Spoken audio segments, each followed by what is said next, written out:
ఈరోజు మన అంశం ఏందనగా ఉపదేశము అనగా వినేదాన్ని, ఒకరు చెప్తుంటే వినేదాన్ని ఉపదేశం అంటారు.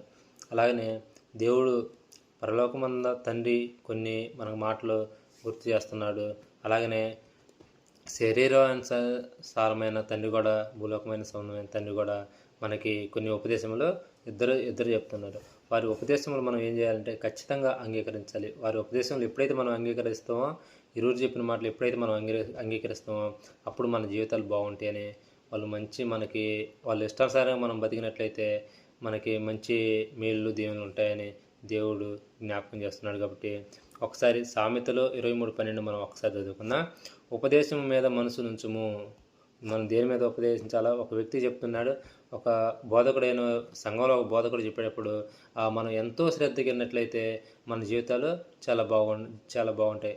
అదే మన ఇంట్లో కుటుంబంలో పెద్దవాడైనా కానీ, మన తల్లిదండ్రులు చెప్పేటప్పుడు కూడా వాళ్ళ ఉపదేశం చదువు పట్ల అయినా కానీ, కొన్ని బాధ్యతల పట్ల అయినా వారు చెప్పినప్పుడు మనం వింటే మన జీవితాలు చాలా బాగుంటాయని దేవుడు ఇక్కడ లేఖనాలు మనకి తెలియజేస్తున్నాయి. కాబట్టి ఖచ్చితంగా ప్రతి ఒక్కరూ దేవుడు చెప్పే మాటలు ఖచ్చితంగా ఆలకించి వినాలని నేను కోరుతున్నాను. అలాగనే ఇంట్లో మీ తల్లిదండ్రులు చెప్పే మాటలు కూడా మీరు విన్నట్లయితే మీ జీవితాలు చాలా బాగుంటాయని దేవుడు వాక్యం సెలవిస్తుంది. కాబట్టి మరొక వచ్చిన తెలివిగల మాటలకు చెవియొగ్గుము. ఈరోజు మనం ఏ మాటలకు చెవియొగ్గుతున్నామంటే ఎన్నెన్నో మాటలకు చెవియొగ్గుతున్నాం కానీ తెలివైన మాటలకు మనం చెవియొగ్గట్లేదని దేవుడు వాక్యం సెలవిస్తుంది. మనం ఏ మాటలకు చెవియొగ్గాలంటే మంచి మాటలకు చెవియొగ్గాలి.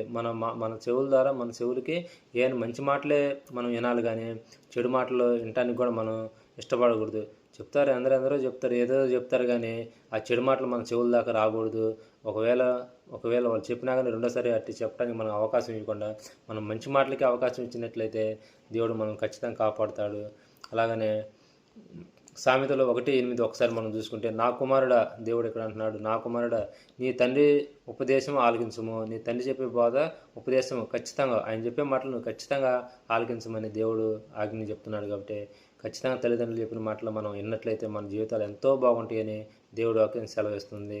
నీ తల్లి చెప్పు బోధను త్రోసి వేయకుము.